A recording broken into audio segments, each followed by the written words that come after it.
guys, good morning, good morning, good morning. Ito na yung pala yung mga tapos namin sa loob ng isang buwan. Ayan. Isang buwan na kami dito. Ayan. May mga natapos na. So nakatayo na yung mga poste namin na nakatayo na akong poste na pitong pirasong poste para doon sa second floor ko.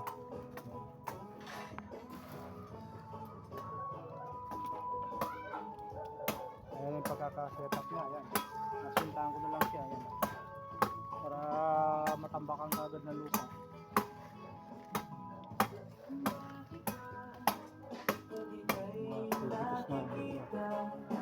Ganyan yung setup niya. Kasinta na lang siya. Papatong na dito yung papatong na dyan yung tie beam natin. Yan. Papatong na dyan. Yan. Sa kabila.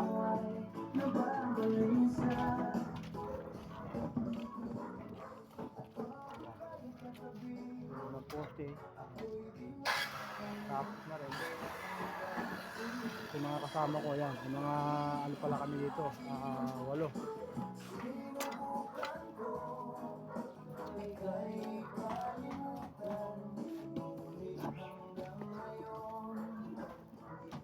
May nagbibigado sa taas. Ayan. May nagbibigado sa taas. Halos patapos na to. Ready to roofing na to. Itong unit na to. Sa Monday pwede na roofingan ito. Isang unit. Ayan. Tapos dito yung isa. Pangalawang unit. Tinutuloy ni isang tao ko, si Jeff. Ayan.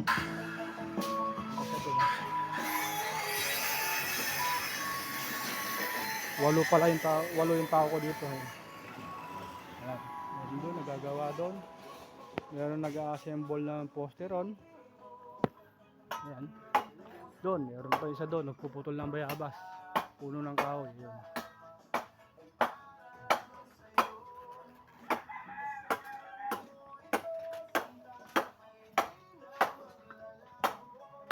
Ayan, si Moy pala. Yan yung steelman ko dito. Yung pinakamatik na steelman. Ayan. Ito, pagkaka-set up ng poste namin. Ayan, nakasinta na lang siya. Ayan. Kapatong na yung beam namin dito. Yung biga pala namin dito nakalubog sa doon sa natural soil. Nakalubog siya. Ayan. Nakalubog siya ng mga 50 to 60 cm. Ayan. Yung natural soil. So matigas naman yung soil kaya ganyan na lang yung ginawa ko. Ayan. Matigas yung klase ng soil dito. Ayan, ganyan kulay. Matigas. Matigas-tigas. Pero dito papatong na lang yung dyan. Hindi na maglalagay ng dyan. Hindi na maglalagay ng form dyan. Forma. Menos forma na lang yan. Menos trabaho.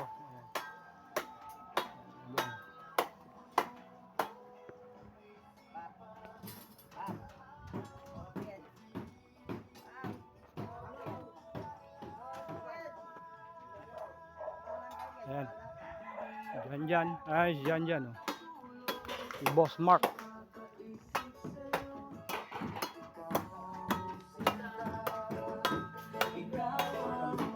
Bulan mo nita, ne? Tayo mo munang ka rin.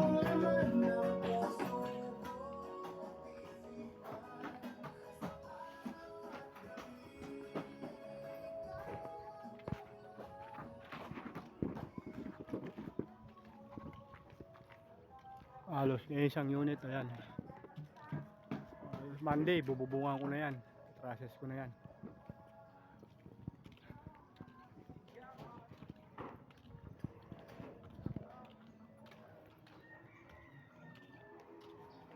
Ayun, yung dalawa doon nagbibiga. Yun, yung pinaka stepper beam na lang nilalagay nila doon. Yung tutungtungan ng trusses. Ayan. C-bar na lang yung ginamit ko diyan. Naka-belt naman lang naka-belt naman ng biga yan, paikot, pero yung pinakataas noon, yung tutungtungan ng tubular, stepper beam na lang pinalagay ko. Ayan. O magaan lang naman yun.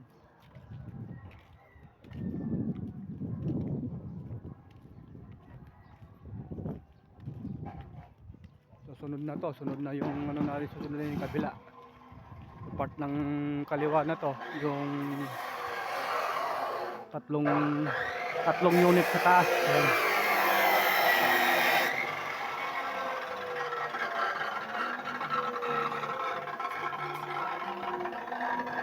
Dito na rin pala yung mga kahoy ko.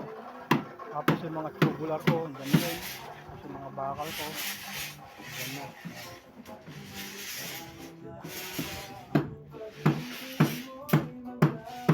Tapos dito pala, meron pa pala akong isang poster rito. Ayan,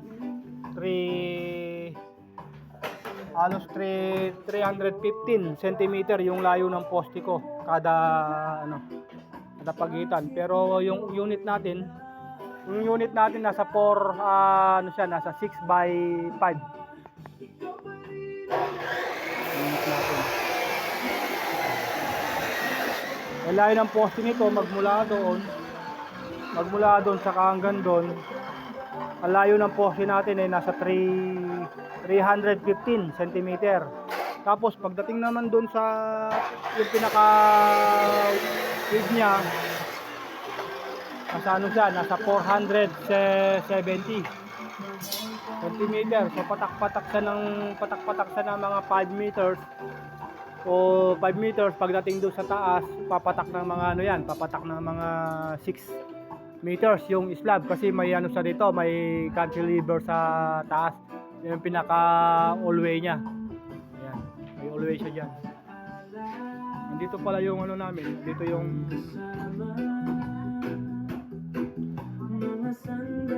nandito pala yung plano namin. Yung blueprint namin. Yan ang plano ko, yung plano namin. Ito yung unang plano namin, yung tatlong unit. Bandang right, ayan, dito siya. So gawa na to, halos patapos na itong tatlong unit na to, patapos na. So bilihin nyo lang, tapos ito yung part ng kaliwa, left. So bali na revise lang yung ilalim, dahil kasi